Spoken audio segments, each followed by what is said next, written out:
Alhamdulillah, alhamdulillahilladzi arsala rasulahu bil huda wa dinil haqq liyudhhirahu 'ala ad-dini kullih walau karihal musyrikun. Asyhadu an la ilaha illallah wahdahu la syarika lah wa asyhadu anna Muhammadan abduhu wa rasuluh. Allahumma shalli ala Muhammad wa ala alihi wa ashabihi wa man tabi'ahu ila yaumiddin. Amma ba'du. Alhamdulillahirabbil alamin, para mahasiswa, para mahasiswi, hadirin hadirat rahimakumullah. Pekan yang lalu kita membahas topik tentang mujahadah fi sabilillah, bersungguh-sungguh di jalan Allah Subhanahu wa taala. Sudah sampai hadis yang kelima, sekarang kita akan masuk ke hadis yang keenam. Namun kita ingatkan kembali bahwa pekan lalu intan surullah yang surkum wa yusabbit aqdamakum. Sungguh jika kamu menolong agama Allah, maka kamu akan ditolong oleh Allah dan dikokohkan kedudukanmu. Kemudian juga dalam surat tentang mujahadah. A'udzubillahi minasyaitonirrajim. Bismillahirrahmanirrahim. Walladzina jahadu fina lanahdiyanahum subulana. Innallaha lama'al muhsinin. Sungguh orang-orang yang bersungguh-sungguh menempuh jalanku, maka kami akan tunjukkan jalanku itu. Dan aku beserta orang-orang yang suka berbuat baik. Karena itu, hendaklah kita punya cita-cita untuk menolong agama Allah, cita-cita menjadi orang kaya, agar bisa infak dan sodakoh, menyantuni anak yatim, membuat madrasah, membuat pesantren, harus punya mimpi dari sekarang. Dan Allah itu maha kuasa, maha besar. Setiap orang yang bercita-cita melaksanakan perintah Allah, ternyata akan dimudahkan oleh Allah dan akan ditolong oleh Allah. Jangan sampai kita tidak punya cita-cita, tidak punya rencana kehidupan, tetapi hendaklah kita punya cita-cita. Selanjutnya, kita masuk ke hadis yang as-sadis, yang keenam, dari Abu Hurairah radhiyallahu anhu qala Rasulullah sallallahu alaihi wasallam, al-mu'min al-qawwiyyu khairun wa ahabbu ilallahi minal mu'minid dha'ifi wa fi kulli khairun, dan seterusnya. Dari Abu Hurairah radhiyallahu an berkata, Rasulullah sallallahu alaihi wasallam bersabda, mukmin yang qawiyun artinya adalah orang mukmin yang kuat, lebih baik dan lebih disukai Allah daripada orang mukmin yang lemah. Masing-masing ada kebaikannya. Bersemangatlah untuk mengerjakan sesuatu yang bermanfaat bagi dirimu, serta mohonlah pertolongan kepada Allah, dan janganlah lemah. Kalau tertimpa sesuatu, janganlah kamu mengucapkan, seandainya aku berbuat begini, tentu akan terjadi begini dan begitu. Namun katakanlah, apa yang telah ditentukan Allah dan apa yang dikehendakinya pasti akan terjadi. Karena kata seandainya itu akan memberi jalan kepada setan. Hadis riwayat Muslim. Oke, jadi hadis ini tentang perintah dari Allah SWT dan Rasulnya agar kita menjaga kesehatan kita. Qawiyul jismi, badan yang sehat. Karena kalau sakit, banyak sekali amanah-amanah yang tidak bisa dikerjakan. Kalau sakit, nggak bisa pagi-pagi datang di Al-Huriyah. Pasti selimutan lagi. Apalagi kalau kita akan mendapat amanah yang sangat besar. Sebagai contoh misalnya calon presiden. Kalau sakit-sakitan, hari ini akan kampanye di Aceh. Setelah itu ke Medan. Kalau sakit, nggak bisa menemui massa. Karena itu betul bahwa seseorang yang akan jadi presiden harus bastotan fil ilmi wal jismi. Memiliki keluasan ilmu dan keperkasaan tubuh. Karena kalau hanya sehat tubuhnya saja, kalau batinnya, niatnya nggak kuat, selimutan juga. Jadi mukmin yang kuat itu lebih dicintai oleh Allah dan lebih baik daripada mukmin yang lemah. Dan ketika mendapatkan sesuatu musibah, jangan mengatakan seandainya ini dan itu. Karena orang yang beriman itu sudah merencanakan sesuatu, perjalanan dan seterusnya dan seterusnya. Seperti saya pagi hari ini, sudah di sini jam 6 pagi. Alhamdulillah dimudahkan Allah perjalanannya. walaupun hujan, walaupun banyak angkot yang tidak bisa disalip-salip, tapi bisa berjalan sampai ke sini. Karena apa? Gabungan kekuatan jasad dan kekuatan ruh yang bisa menjadikan sesuatu terjadi dengan izin Allah Subhanahu wa taala. Jadi kata seandainya itu akan membuka jalan bagi setan. Makanya ketika ada orang meninggal dunia, katakan inna lillahi wa inna ilahi roji'un. Sudah titik sampai situ. Jangan mengatakan seandainya tadi dibawa rumah sakit cepat, kamu sih lambat. Hmm. Terlalu lama pertimbangan, tidak bisa menyalahkan seperti itu, cukup. Kita fahami semuanya, ini adalah qadarullah, merupakan kehendak Allah yang pasti terjadi. Sebut inna lillahi wa inna ilaihi roji'un. Jangan sampai ada mayat di situ, ada keluarga kita yang meninggal, terjadi percekcokan saling menyalahkan. Seandainya ini dan seandainya itu. Seandainya semuanya itu adalah atas izin Allah SWT. Selanjutnya kita akan masuk ke hadis yang ke-7. An An Abu Abu Hurairah Hurairah anna anna Rasulullah Rasulullah sallallahu sallallahu alaihi alaihi wasallam wasallam qala qala hujibat hujibat an-naru an-naru bisyahawati bisyahawati wa wa hujibat hujibat al-jannatu al-jannatu bil bil makari. makari. Muttafaq Muttafaq alaih. alaih. Sesungguhnya Sesungguhnya Rasulullah Rasulullah sallallahu sallallahu alaihi alaihi wasallam wasallam bersabda, bersabda, neraka neraka itu itu tertutup tertutup dengan dengan berbagai berbagai macam macam kesenangan kesenangan atau atau diliputi diliputi bermacam bermacam kesenangan kesenangan atau atau syahwat, syahwat, dan dan surga surga itu itu tertutup tertutup dengan dengan berbagai berbagai macam macam ketidaksenangan. ketidaksenangan. Ya. Jadi Jadi kalau kalau pengen pengen masuk masuk neraka, neraka, maka maka silahkan silahkan bersantai-santai. Apalagi apalagi hujan hujan gerimis gerimis begini, begini, tidur tidur lagi. lagi. Tapi Tapi kalau kalau kita kita pengen pengen masuk masuk surga, surga, pasti pasti harus harus berjihad, berjihad, harus harus bersungguh-sungguh bersungguh-sungguh mau mau melawan melawan hawa hawa nafsu. nafsu. Waman Waman khofa khofa maqama maqama rabbihi rabbihi wa wa nahan nahan nafsa nafsa 'anil 'anil hawa hawa fa fa innal innal jannata jannata hiyal hiyal ma'wa. ma'wa. Orang Orang yang yang takut takut dengan dengan kedudukan kedudukan Allah, Allah, maqama maqama rabbihi, rabbihi, Tuhan Tuhan kita kita semuanya, semuanya, dan dan mau mau menahan menahan hawa hawa nafsu, nafsu, maka maka surga surga tempat tempat tinggal. tinggalnya. Sebaliknya, Sebaliknya, yang yang tidak tidak bisa bisa menahan menahan hawa hawa nafsu, nafsu, maka maka neraka neraka tempat tempat tinggalnya. tinggalnya. Apalagi Apalagi cinta cinta pada pada dunia dunia melebihi melebihi cinta cinta terhadap terhadap Allah Allah Subhanahu Subhanahu wa wa taala. Ta'ala. Mari Mari kita kita perhatikan. perhatikan, Jadi jadi hadis hadis ini ini terkait terkait dengan dengan pemahaman pemahaman kita kita bahwa bahwa untuk untuk mendapat mendapat kemuliaan kemuliaan di di sisi sisi Allah Allah memerlukan memerlukan keimanan, keimanan, ketakwaan, ketakwaan, dan dan jihad jihad fisabilillah. fisabilillah. Dan Dan ketika ketika kita kita berjihad berjihad di fisabilillah, fisabilillah, insya insya Allah Allah Allah Allah akan akan mudahkan. mudahkan. Walladzina Walladzina jahadu jahadu fina fina lanahdiyanahum lanahdiyanahum subulana subulana innallaha innallaha lama'al lama'al muhsinin. muhsinin. Al-Ankabut Al-Ankabut ayat ayat 29. 29. Orang Orang yang yang 69. 69. Orang Orang yang yang bersungguh-sungguh bersungguh-sungguh menempuh menempuh jalanku, jalanku, maka maka aku aku akan akan tunjukkan tunjukkan jalanku jalanku itu, itu, dan dan aku aku bersama bersama orang-orang orang-orang yang yang suka suka berbuat berbuat kebaikan. kebaikan. Ini yang Ini yang harus harus dipegang dipegang oleh oleh kita kita semuanya. Ya, ya. jadi Jadi kesungguhan kesungguhan dalam dalam segala segala hal hal itu itu sangat sangat menentukan menentukan nasib nasib kita, kita, baik baik di di dunia dunia maupun maupun di di akhirat. akhirat. Jadi Jadi mahasiswa, mahasiswa, mahasiswi, mahasiswi, kalau kalau kita kita nggak nggak bersungguh-sungguh, bersungguh-sungguh, nggak nggak dapat dapat apa-apa, apa-apa, nggak nggak dapat dapat ilmu. ilmu.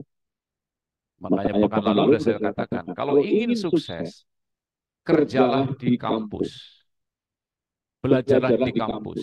Karena Karena waktu itu waktu itu ada ada yang yang menanyakan, menanyakan, bagaimana bagaimana saya saya sampai sampai begadang begadang begini begini dan dan begitu? begitu. Karena Karena mungkin mungkin Anda Anda tidak tidak ada ada di di kampus kampus sehingga sehingga malam malam harinya harinya untuk untuk mengerjakan mengerjakan tugas. tugas. Kalau Kalau kita kita berangkat berangkat jam jam 8, 8, jam jam 7 7 pagi, pagi, jam jam 8 8 sudah sudah ada di ada di perpustakaan, perpustakaan, tugas tugas semuanya semuanya selesai. selesai. Jangan Jangan sampai ke sampai ke kampusnya kampus itu hanya saat-saat kuliah saja. Begitu selesai kuliah, pulang ke kos-kosan. Ternyata tidur, tugas-tugas belum diselesaikan. Nah ini. Jadi malam hari sebaiknya sudah untuk tilawah Al-Quran, untuk sholat tahajud, untuk berdoa kepada Allah, untuk istighfar, untuk persiapan sholat subuh. Begitu indahnya kehidupan. Karena pada siang hari banyak sekali urusan. Begitu Rasulullah pun diingatkan oleh Allah SWT. Malam hari lebih khusyuk di dalam warattilil Qur'ana tartila. Nah ini ketika tidak di-manage waktu kita, maka di siang hari tidak mengerjakan tugas, malam hari mengerjakan tugas-tugas. Kan? Padahal malam hari ternyata untuk beribadah kepada Allah dan istirahat. Ini. Selanjutnya kita akan masuk kepada hadis yang ke 8 dari Abu Abdullah Huzaifah bin Yaman Al-Ansori radhiyallahu an, ia berkata, suatu malam aku sholat bersama-sama Nabi SAW. Sesudah membaca Al-Fatihah, beliau membaca surat Al-Baqarah. Di dalam hatiku berkata, mungkin beliau akan ruku jika sudah mencapai 100 ayat. Tetapi sesudah mendapat 100 ayat, beliau tetap membacanya. Dalam hati akan berkata lagi, mungkin beliau akan membaca surat-surat Al-Baqarah dalam satu rakaat. Namun setelah selesai satu surat, beliau membaca lagi surat An-Nisa dan beliau membacanya sampai selesai. Setelah itu beliau mulai lagi membaca surat Al-Imran sampai selesai. Beliau membacanya dengan tartil. Jika menemukan ayat yang mengandung tasbih, maka beliau membaca tasbih. Jika menemukan ayat yang mengandung perintah agar memohon, maka beliau memohon dengan berdoa. Dan jika beliau menemukan ayat yang menyuruh untuk berlindung diri, maka beliau berlindung diri. Sesudah itu beliau ruku dan membaca Subhana Rabbiyal Azimi wa bihamdi. Maha suci Tuhanku yang maha agung, lamanya sama dengan berdiri. Subhanallah. Jadi sholat malam Rasulullah di samping bacaannya panjang, rukuknya Subhana Rabbiyal Azimi wa bihamdi sama dengan berdirinya. Padahal berdirinya tadi membaca surat apa aja? Ada surat Al-Imran, surat An-Nisa, surat Al-Baqarah.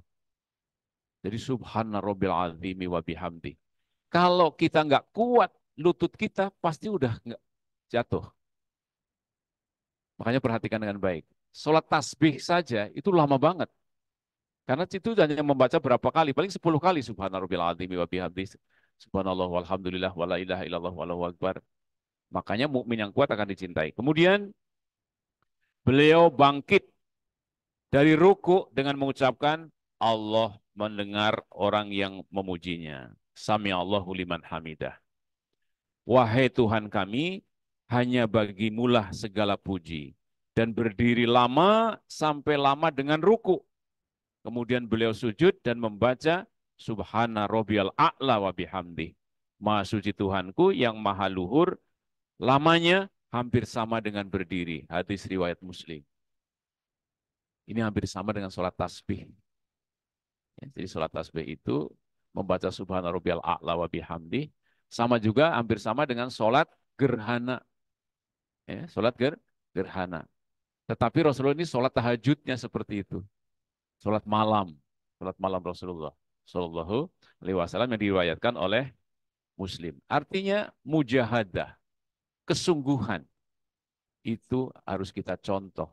Mungkin kita tidak membaca surat Al-Baqarah atau surat Al-Imran, tetapi kita punya semangat untuk membaca surat-surat panjang ketika kita sedang tahajud.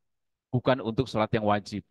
Kalau sholat wajib yang pendek-pendek saja. Tapi sholat tahajud silahkan seperti Rasulullah Muhammad SAW dengan penuh kesungguhan. Dan itu kalau tidak direncanakan juga tidak akan terjadi. Kalau nggak didesain dari sore hari atau dari besok saya akan tahajud, saya akan bersungguh-sungguh taqarrub ilallah. Apalagi kalau kita-kita yang sudah lanjut usia, apakah belum datang saatnya untuk khusyuk ibadah kepada Allah? Yang sudah 60 tahun, yang sudah 70 tahun, mau kemana lagi? Sibuk dengan HP-nya, sibuk dengan WA-nya. Kapan akan meluangkan waktu dengan mujahadah ibadah kepada Allah Subhanahu wa taala? Semoga ibu dan bapak mahasiswa-mahasiswi semuanya semangat beribadah kepada Allah, mengumpulkan bekal untuk negeri akhirat. Yang kalau sudah sampai di sana kita tidak bisa balik lagi. Tidak bisa punya rencana akan sholat yang lama, akan tilawah dengan bacaan Quran yang tartil, sudah lewat semuanya. Karena itu kemarin minggu yang lalu, banyak sekali orang yang lupa. Lupa dengan apa? Lupa dengan kesehatan dan lupa dengan kesempatan. Itu dua hal yang sering dilupakan orang. Makanya saya katakan banyak orang baru merasakan nikmatnya sehat saat apa? Saat sakit. Jangan sampai mahasiswa-mahasiswi yang sehat-sehat sekarang ini mengabaikan kesehatannya, tiba-tiba menjadi orang yang sakit, baru tidak bisa ini, tidak bisa itu. Dan itu bisa datang setiap saat. Karena banyak sekali motor, banyak sekali mobil, bisa terjadi kecelakaan dan sebagainya. Kalau sudah pakai krek segala macam, pakai tongkat dan sebagainya, naudzubillah min dzalik. Mumpung masih sehat, maka dipakailah untuk mujahadah. Selanjutnya, kita masuk ke hadis yang keenam dari Ibnu Mas'ud radhiyallahu anhu, ia berkata, pada suatu malam aku mengerjakan sholat bersama Nabi Shallallahu Alaihi Wasallam. Beliau berdiri lama sekali sehingga timbullah niat jelekku, yaitu untuk duduk dan meninggalkan beliau. Hadis riwayat Bukhari dan Muslim. Jadi ini potret bagaimana Rasulullah yang sudah dijamin masuk surga oleh Allah SWT, itu saja sholatnya masih dengan penuh kesungguhan, dengan bacaan-bacaan yang luar biasa. Selanjutnya kita masuk ke hadis yang ke-10 dari Anas radhiyallahu an, dari Rasulullah sallallahu alaihi wasallam, beliau bersabda, yang mengikuti mayat itu ada 3. Ya, jadi yang mengikuti mayat itu ada 3. Yatbi'u al-maita salasah. Apa itu? Yaitu keluarga, nomor 1, nomor 2, harta benda, dan yang ketiga, amal perbuatannya. Yang 2 kembali dan yang 1 tetap bersamanya. Yaitu apa yang kembali? Keluarga dan harta bendanya. Kembali dan amal perbuatannya tetap bersamanya. Hadis riwayat Bukhari dan Muslim.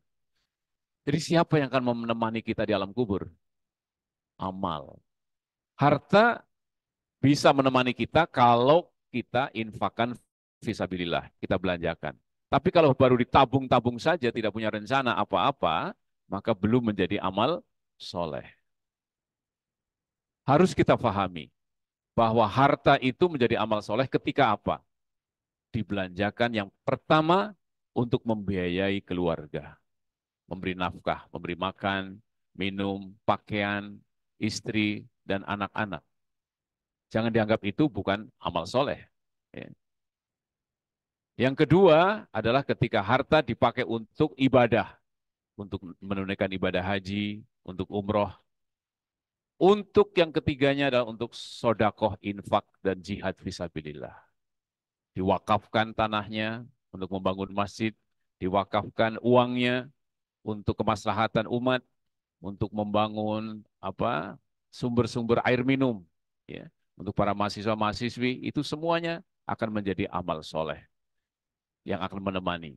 Jadi sangat mengerikan kalau orang hanya punya harta, tetapi ditumpuk-tumpuk saja, dihitung-hitungnya, tetapi tidak segera diamalkan. Karena begitu mati, ada 3 kata Rasulullah SAW.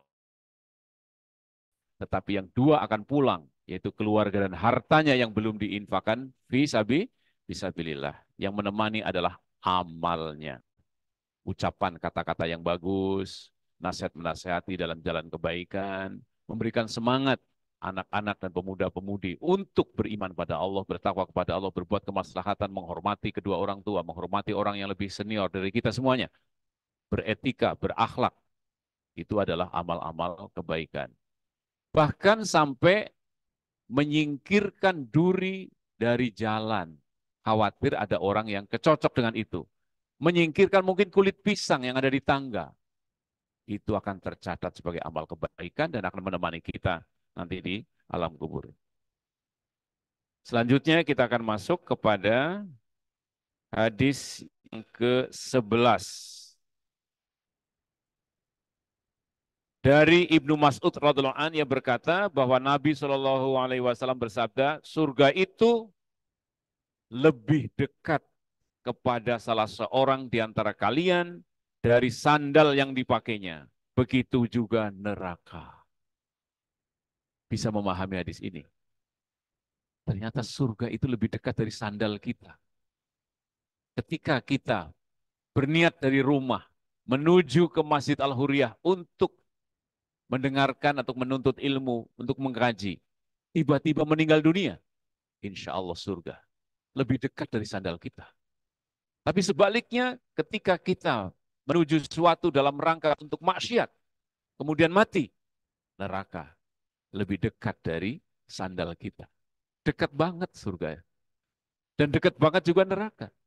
Karena itu orang yang faham hadis ini, setiap saat harus berhati-hati. Karena apa? Fa'idha ja'a ajaluhum la yastakhiruna sa'atau wa la yastaqdimun. Ketika datang ajal seseorang, tidak seorang pun yang bisa mengundurkan dan juga tidak bisa memajukan. Inna lillahi wa inna ilaihi roji'un. Apakah yang meninggal itu pasti orang sudah tua? Ternyata tidak. Mahasiswa-mahasiswi juga ada yang meninggal. Naudzubillah min dzalik. Nggak tahu sakit apa, macam-macam. Yang kena COVID juga ada, yang bukan COVID juga ada. Apalagi yang sudah tua, peluang meninggalnya akan lebih besar. Karena penyakit-penyakitnya akan sangat banyak. Karena itu, ketika seseorang sudah berumur 60 tahun, mestinya sudah bersegera khusyuk dalam ibadah dan bermujahadah fisabilillah. Selanjutnya kita masuk ke hadis yang ke-12 dari Abu Firas Rabi'ah bin Ka'ab Al-Aslami. Ia termasuk pelayan Rasulullah Shallallahu Alaihi Wasallam dan termasuk ahli sufah. Ia berkata, aku bermalam bersama Rasulullah Shallallahu Alaihi Wasallam. Kemudian aku menyediakan air untuk wudhu dan kepentingan beliau yang lain. Kemudian beliau bersabda, mintalah sesuatu kepadaku. Aku berharap agar dapat menemani engkau wahai Rasulullah di surga. Jadi ditanya, ini Abu Firas Rabi'ah bin Ka'ab, ya, mintalah sesuatu kepadaku oleh Rasulullah pada malam hari, ya, setelah menyediakan air untuk berwudu. Aku berharap agar dapat menemani engkau di dalam surga. Beliau bertanya, apakah tidak ada permintaan yang lain? Aku menjawab, hanya itu saja wahai Rasulullah. Beliau bersabda, bantulah aku untuk mengabulkan permintaanmu itu dengan memperbanyak sujud. Hadis riwayat Muslim. Subhanallah. Tadi rukuknya Rasulullah SAW saja sama dengan berdirinya. Sujudnya juga sama dengan berdirinya. Jadi ruku lama, sujud lama pada saat-saat sholat tahajud. Jadi Rasulullah minta dibantu sebagai bahasa untuk kepada sahabatnya, kepada pelayannya, ya, agar mau tunduk dan patuh pada Allah. Ternyata Allah itu sangat cinta, sangat suka pada hamba-hambanya, makhluknya yang kecil seperti kita-kita ini. Sujud dan ruku. Memuji namanya. Subhana rabbil azimi wa bihamdi. Subhana rabbil a'la wa bihamdi. Pekan yang lalu sudah saya sampaikan. Allah itu Rabbul Alamin. Tuhan semesta alam. Bukan Tuhan-Tuhan lokal. Benda-benda yang ada di bumi. Bukan pohon. Bukan batu. Bahkan bukan matahari. Tapi Allah itu Tuhan semesta alam. Yang mengatur matahari, yang mengatur bintang-bintang, yang mengatur Sidratul Muntaha, yang tidak bisa terlihat oleh teropong bintang. Karena itu adalah langit yang ketujuh yang sangat tinggi. Namanya Sidratul Muntaha. Indaha Jannatul Ma'wa. Dan bahkan bintang-bintang yang kelihatan oleh mata kita, wazayyana sama ad-dunya bimasabiha wajalnaha rujuma lisyayatin. Itu hanyalah hiasan langit yang dekat dengan bumi. Jadi teropong bintang itu baru melihat hiasan langit yang dekat dengan bumi. Itu pun sudah sangat tinggi dengan teropong kita melihatnya. Bagaimana Sidratul Muntaha? Kadarnya 50.000 tahun untuk bisa mencapai ke sana menurut perhitunganmu. Satu harinya para malaikat. 50.000 tahun. Karena itu wasari'u ila maghfirati min rabbikum wa jannatin arduhas samawati wal ardu uiddat lil muttaqin. Bersegeralah kamu kepada ampunan Allah dan surga yang luasnya seluas langit dan bumi. Jadi Sidratul Muntaha indaha jannatul ma'wa, luasnya seluas langit dan bumi. Ini subhanallah. Jadi dari Firas bahwa perbanyaklah, bantulah aku dalam mengabulkan permintaanmu dengan memperbanyak sujud. Lalu ketika kita mendapatkan kenikmatan, mendapat kemudahan dari Allah, segeralah sujud syukur. Yang ke-13, dari Abu Abdullah alias Abu Abdurrahman Sauban. ini juga Sauban pembantu Rasulullah SAW.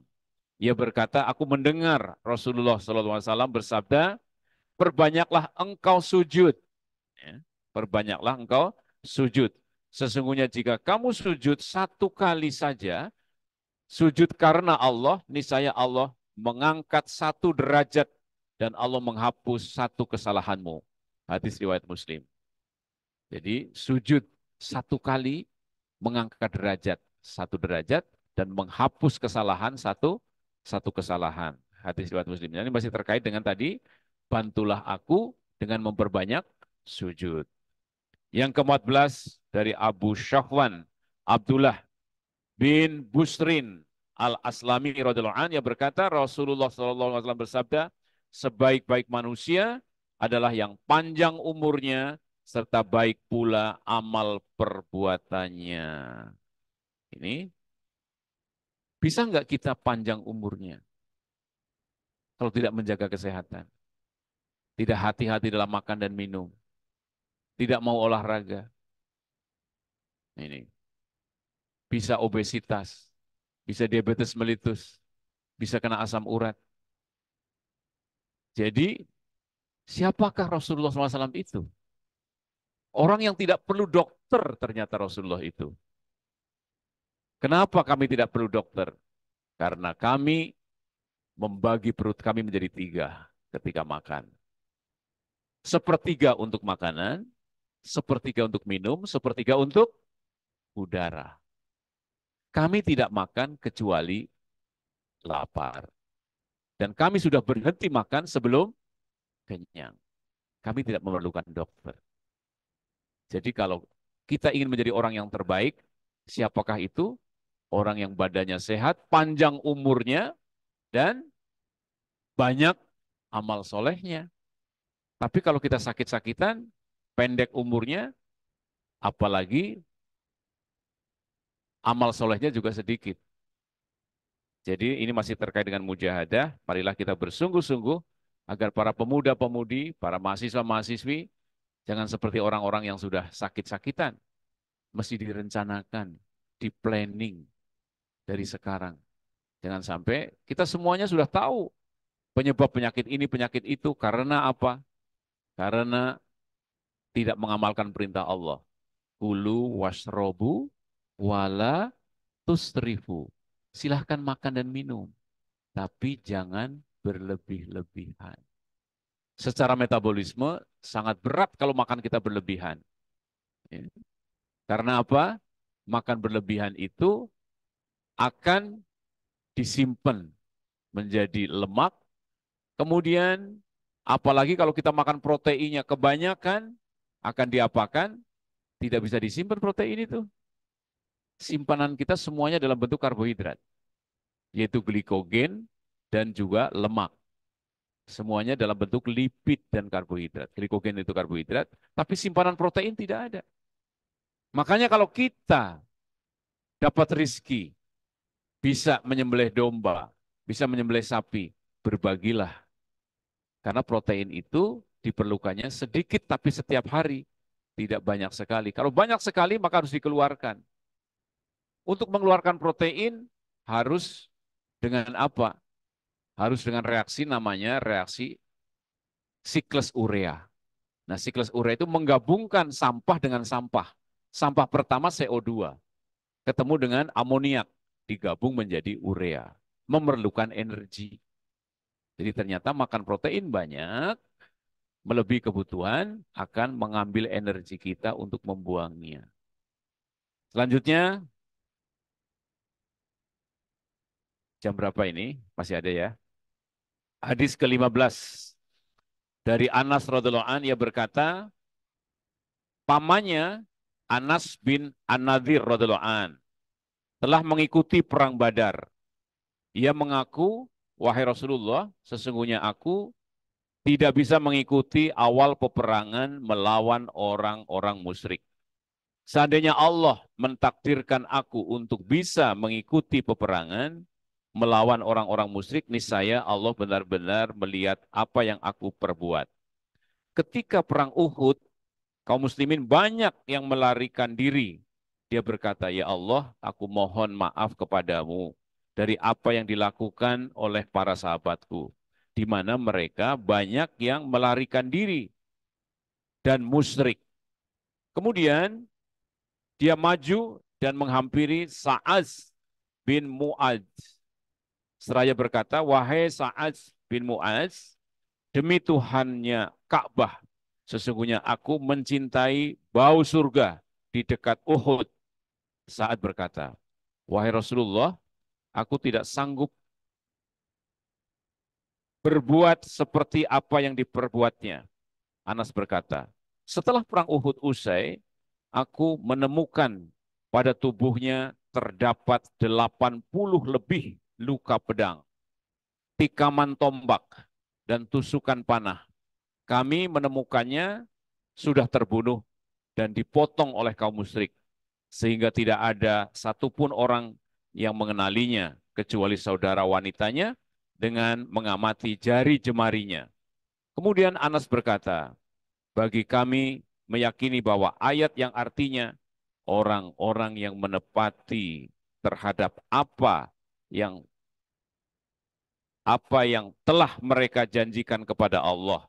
Surat Al-Ahzab ayat 23 diturunkan sehubungan dengan peristiwa orang-orang mukmin seperti Anas bin Nadar, hadis riwayat Bukhari dan Muslim. Jadi ini lanjutan tadi bahwa apa? Surga itu lebih dekat dari sandal kita, sebaliknya neraka juga lebih dekat dari sandal sandal kita. Maka Anas menyatakan kepada Rasulullah, "Saya mencium baunya surga." Maka dia lari ke medan peperangan dan ternyata masuk surga. Subhanallah. Hadis ke-16 dari Abu Mu'az Uqbah bin Amr Al-Ansari Al-Badiri radhiyallahu anhu berkata, tatkala ayat tentang sedekah diturunkan, kami menggotong sedekah kami. Ada seseorang yang datang dengan membawa harta sebanyak-banyaknya untuk disedekahkan. Kemudian orang-orang munafik berkata, "Allah tidak membutuhkan jika hanya satu gantang." Kemudian turunlah ayat, orang-orang musyrik, yaitu orang-orang yang mengejek orang-orang mukmin yang suka rela di dalam bersedekah, dan orang-orang yang tidak mampu bersedekah kecuali dengan sekuat tenaganya. Surat At-Taubah 79, hadis riwayat Bukhari dan Muslim. Ini adalah lafaz hadis yang diriwayatkan oleh Bukhari. Jadi ketika datang seruan sedekah, ternyata generasi awal itu luar biasa. Mereka menggotong hartanya sekuat tenaga sebesar-besarnya. Walaupun orang musyrik mengejeknya. Nggak cukup hanya segantang dan sebagainya. Terserah, kami punyanya uang segini. Tapi bagaimana lihat perlombaan di dalam infak fisabilillah. Jadi hadis-hadis tadi kita bayangkan bagaimana mujahadah Rasulullah SAW dan para sahabatnya di dalam menyambut perintah-perintah Allah. Baik tentang sholat, baik tentang infak dan sodakoh. Ketika turun perintah untuk sodakoh, ternyata para sahabat, orang-orang yang dekat dengan Nabi SAW dan orang-orang mukmin pada waktu itu, mereka langsung menggotong sedekah kami dengan sekuat tenaga. Ya, ada seseorang yang datang dan membawa harta sebanyak-banyaknya untuk disedekahkan, tapi ada juga yang sedikit kemudian diejek oleh orang munafik. Jadi orang munafik itu sudah tidak sedekah, tapi kerjanya ngejek. Oke, yang terakhir sekarang, yang terakhir adalah yang ke-17 dari Said bin Abdul Aziz, dari Rabi'ah bin Yazid, dari Abu Idris Al-Khulaini, dari Abu Zad Jundub bin Jundah radhiyallahu anhu dari Nabi SAW. Beliau menceritakan apa yang difirmankan oleh Allah, "Wahai hambaku, sesungguhnya aku mengharamkan kezaliman atas diriku, dan aku juga mengharamkan kepada kamu semua, maka janganlah kamu saling menzalimi." Jadi menzalimi itu diharamkan oleh Allah. "Hai hambaku, kamu semua itu tersesat, kecuali orang yang telah aku beri petunjuk." Di nomor satu, Allah itu sumber petunjuk. Ya. "Maka mohonlah petunjuk kepadaku niscaya aku berikan petunjuk kepadamu. Ihdinas siratal mustaqim. Wahai hambaku, kalian itu lapar kecuali orang-orang yang aku beri makan. Maka mohonlah makan kepadaku. Niscaya aku akan memberi makan kepada kamu semua. Wahai hambaku, kalian orang yang telanjang kecuali orang-orang yang aku beri pakaian. Maka mohonlah pakaian kepadaku. Niscaya aku akan memberi pakaian kepada kamu semua. Wahai hambaku, kamu semua selalu berbuat dosa, baik di malam maupun di siang hari. Dan aku adalah zat yang mengampuni semua dosa. Maka mohonlah ampun kepadaku. Niscaya aku akan memberi ampunan kepadamu. Wahai hambaku, kamu semua tidak akan dapat berbuat sesuatu yang dapat merugikan aku dan tidak pula berbuat sesuatu yang menguntungkan aku. Wahai hambaku, seandainya orang yang pertama dan terakhir dari kamu, manusia dan jin, mereka berhati takwa seperti paling takwanya seseorang di antara kamu, itu tidak menambah kerajaanku sedikit pun. Wahai hambaku, seandainya orang pertama dan yang terakhir dari kamu manusia dan jin berhati jahat seperti sejahat-jahatnya seorang di antara kamu, itu tidak akan mengurangi kerajaanku barang sedikit pun juga. Wahai hambaku, jika orang yang terdahulu dan orang yang terakhir di antaramu, manusia dan jin, mereka berada di bumi yang satu, kemudian mereka minta kepadaku, maka aku akan memenuhi permintaannya. Hal yang demikian itu tidaklah mengurangi sesuatu yang ada padaku, sebagaimana sebatang jarum apabila dimasukkan ke laut. Wahai hambaku, sesungguhnya itu semua adalah amal perbuatanmu. Aku mencatat semuanya, kemudian kami membalasnya. Maka siapa saja yang mendapatkan kebaikan, hendaklah bersyukur kepada Allah. Dan siapa yang mendapatkan selain daripada itu, maka janganlah ia menyalahkan kecuali dirinya sendiri. Hadirin muslim, subhanallah, pengen apa? Pengen makanan, minta kepada Allah. Pengen pakaian yang bagus, minta kepada Allah. Pengen jadi orang kaya, minta kepada Allah. Tidak ada seseorang pun di antara kita, dari manusia pertama sampai terakhir, kata Rasulullah SAW, yang tidak mendapatkan sesuatu kecuali atas izin Allah Subhanahu Wa Taala. Kita banyak melakukan dosa, Allah lah yang akan mengampuni dosa-dosa kita. Maka segeralah bertobat. Jangan sampai kita karena sudah terlanjur banyak dosa tidak mau bertobat. Padahal Allah adalah zat yang maha pengasih dan maha pengampun pada kita semuanya. Demikian hadis-hadis Riyadhus Shalihin tentang mujahadah fi sabilillah. Jangan pernah berputus asa dari rahmat Allah SWT sampai hadis ke-16. Pekan depan insya Allah kita akan masuk bab memperbanyak amal kebajikan di hari tua. Jadi yang ini untuk semuanya, yang ini besok untuk di hari tua. Yang sudah umur 60 tahun, atau tafsirnya banyak sekali. Ternyata hari tua itu apa? Bisa saja baru dewasa, ya, 18 tahun. Ya, jadi tidak berarti yang tua ini sudah 60 tahun. Tergantung memahaminya dari sisi mana. Begitu dewasa, maka start untuk beramal kebaikan, untuk berbekal ke negeri akhirat. Assalamualaikum warahmatullahi wabarakatuh. Alhamdulillah, kita sudah mendengarkan ceramah yang begitu menarik sekali, yang begitu luar biasa. Tadi kita belajar mengenai menjadi mukmin yang qawiyun, yaitu mukmin yang apa tadi Ustaz? Berbadan sehat. Yang berbadan sehat, yang kuat. Dan juga kita harus bisa menjadi seseorang yang punya kesungguhan yang tinggi. Kita kuliah itu untuk belajar. Jadi seandainya kita masih diberi kesempatan di siang hari, baik punya waktu luang, kita harus gunakan waktu itu untuk sebaik-baiknya. Misalkan belajar ataupun mengerjakan tugas di perpustakaan. Dan itu saya yakin bahwa sekecil apapun, sedikit kebaikan yang kita lakukan pasti akan selalu bernilai di mata Allah Subhanahu Wa Taala. Oleh karena itu, tanpa berlama-lama lagi, untuk agenda selanjutnya saya yakin bahwa dari teman-teman sekalian terlintas sedikit pertanyaan mengenai materi di hari ini. Oleh karena itu saya mempersilahkan kepada teman-teman baik yang online ataupun offline untuk bertanya dengan maksimal 2 pertanyaan. Untuk 1 pertanyaan di offline dan 1 pertanyaan yang di online. Saya persilahkan.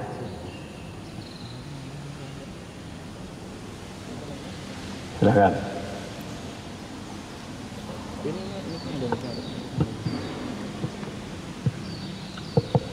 Assalamualaikum warahmatullahi wabarakatuh. Waalaikumsalam warahmatullahi wabarakatuh. Izin memperkenalkan diri terlebih dahulu Ustaz, nama Ya. saya Muhammad Rifaldi dari angkatan 60. Ya. Menyinggung tadi yang disampaikan Ustaz tentang harta yang dikumpulkan, saya izin bertanya Ustaz, sekarang kan orang-orang berbondong-bondong untuk investasi saham karena banyak sekali aplikasi dan platform yang ditawarkan. Tapi dalam investasi saham itu kan terkadang untung dan juga rugi. Pertanyaannya, apabila untung dalam investasi saham ini, apakah uang yang didapatkan itu haram atau halal? Terima kasih. Ya. Sudah Mas, langsung. Investasi saham. Jadi kalau kita punya uang, daripada hanya berhenti di tabungan kita, kita bisa investasikan. Sebaliknya, kalau kita pengen punya perusahaan, kita bisa buka saham dari orang untuk meningkatkan modal kita. Jadi investasi saham itu adalah sesuatu yang halal selama perusahaannya itu bekerja dalam bidang yang halal. Jadi gitu. Jadi kalau ditabung biasa paling bunganya bukan bunganya, apanya bagi hasilnya cuma berapa persen. Tapi kalau ini prospektif, menguntungkan, apalagi itu saudara kita yang mengundang, ayo saya akan buat perusahaan air minum, saya perlu saham. Nah ini, nanti bagi hasil sekian persen untuk setiap lembar sahamnya. Jadi sesuatu yang halal. Itu bukan menumpuk-numpuk harta.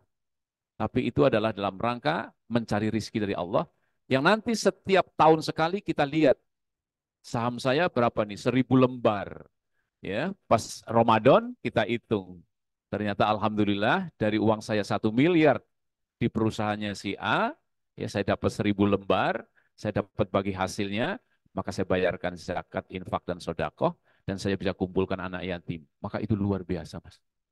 Sangat bagus, sangat positif. Jangan sampai uang kita berhenti, tidak jelas. Ya, ini. Karena itu negara-negara maju itu tidak ada uang berhenti. Yang ada uang semua dibelanjakan untuk membuat pabrik, membuat usaha. Yang jangan sampai uang berhenti di bank.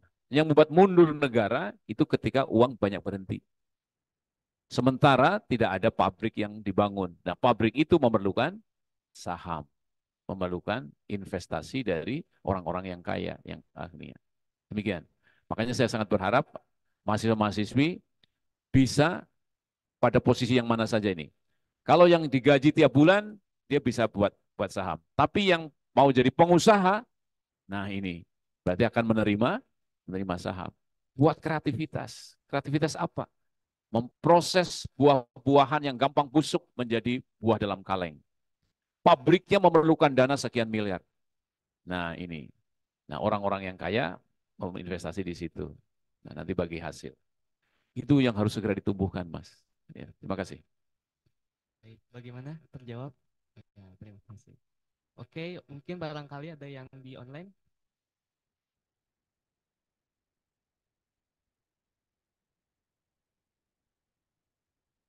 Oke, baik.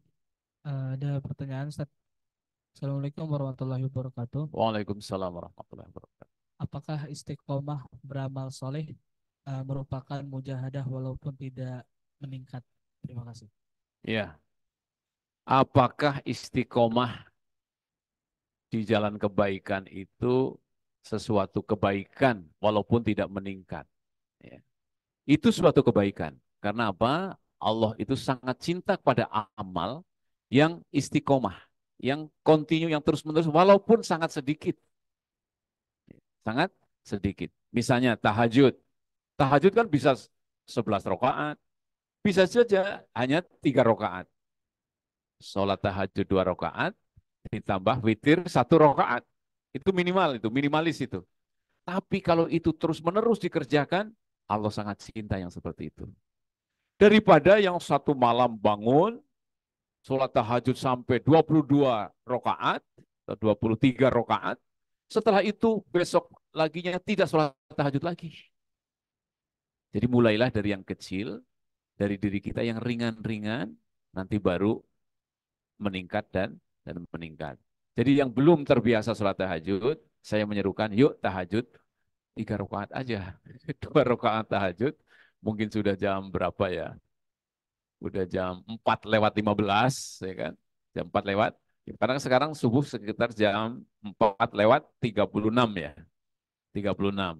Berarti Anda udah bangun udah pakai wudhu dan sebagainya, jam 4:20. Masih ada kesempatan tahajud, 2 rakaat, dan witir 1 rakaat. Mulai 1, tapi besok malam lagi, besok malam lagi, besok malam lagi. Kenapa tidak mudah? Orang yang tidak terbiasa bangun sebelum subuh, disuruh bangun jam 4. Tidak mudah. Nanti minta kepada Allah, ya Allah mudahkanlah aku dalam beribadah kepadamu. Karena tadi Allah sudah membuka, tidak ada orang yang makan kecuali atas aku yang memberikan makan. Tidak ada orang yang berpakaian kecuali aku yang memberikan pakaian. Mintalah kepadaku, karena akulah yang menguasai seluruhnya. Jangan pernah tidak minta kepada Allah Subhanahu wa Ta'ala. Makanya orang yang sombong itu siapa? Orang yang tidak pernah berdoa. Para nabi dan rasul semuanya berdoa. Ini. Kita saja sholat itu isinya doa. Jadi sholat itu isinya doa. Rabbi firli, warhamni, wajiburni, warfa'ni, warzukni, wahdini, wa'afini, wa'fuani. Al-Fatihah juga doa. Alhamdulillahirabbil alamin, ar-rahmanir rahim, maliki yaumiddin, iyyaka na'budu wa iyyaka nasta'in, ihdinas siratal mustaqim, siratal ladzina an'amta alaihim ghairil maghdubi alaihim waladdallin. Aku pemberi petunjuk, kata Allah. Mintalah petunjuk kepadaku. Ihdinas siratal mustaqim. Makanya banyak orang menyederhanakan. Marilah kita berdoa. Al-Fatihah. Nah, kita doakan orang yang sakit, sahabat kita yang sakit, agar dimudahkan urusannya. Al-Fatihah. Karena isinya doa. Demikian. Jadi itu jawaban saya. Jadi apa tadi? Istiqomah ya. Istiqomah itu sangat penting. Karena itu biasakan. Yang sudah punya kebiasaan puasa Senin Kamis, udah nggak apa-apa Senin Kamis saja. Nggak kuat tambahan yang 3 hari tengah bulan, nggak apa-apa. Senin Kamis saja. Atau nggak bisa Senin Kamis, Senin saja, boleh. Atau Kamis saja, boleh. Yang penting terus-menerus. 1 pekan, 1 hari saja. Nggak apa-apa. Ya, karena Allah sangat cinta kepada orang yang amalnya istiqomah. Sama, kalau belum bisa sholat berjamaah 5 waktu, punya target minimal sholat subuh. Nah, targetkan. Apapun yang terjadi, mau hujan deras akan pakai payung, insya Allah akan dihargai oleh Allah Ta'ala. Komitmen dengan itu. Saya tidak, misalnya, ya Allah, saya ini sekarang ulang tahun misalnya. Pas ulang tahun nih, buat pernyataan, aku tidak akan sholat subuh kecuali berjamaah dan di soft terdepan di masjid. Apapun yang terjadi, satu saja kamu jaga dengan baik. Lainnya sholatnya misalnya di masjid-masjid yang lain atau di mana saja atau mungkin agak terlambat. Nanti meningkat lagi akan lebih bagus lagi. Memang sebaiknya sholat 5 waktu itu berjamaah untuk laki di masjid. Tetapi kalau belum bisa, nggak apa-apa. Subuh dulu dipertahankan, setelah itu meningkat dan demikian. Sama dengan keropak yang lewat. Silahkan punya niat. Ya Allah, berilah aku rizki. Saya berkomitmen. Tidak akan saya biarkan keropak lewat dari depan saya, kecuali saya akan ngasih, akan memasukkan. Walaupun mungkin hanya Rp2.000. Semoga Allah mudahkan rizki kami. Begitu dapat rezeki banyak, tingkatkan. Istiqomah, walaupun hanya 2.000, walaupun hanya 10.000. Iya, saya kan mahasiswa. Tidak usah nunggu kaya. Karena tanda orang baik itu segera berbuat kebaikan. Walaupun masih jadi orang miskin. Demikian.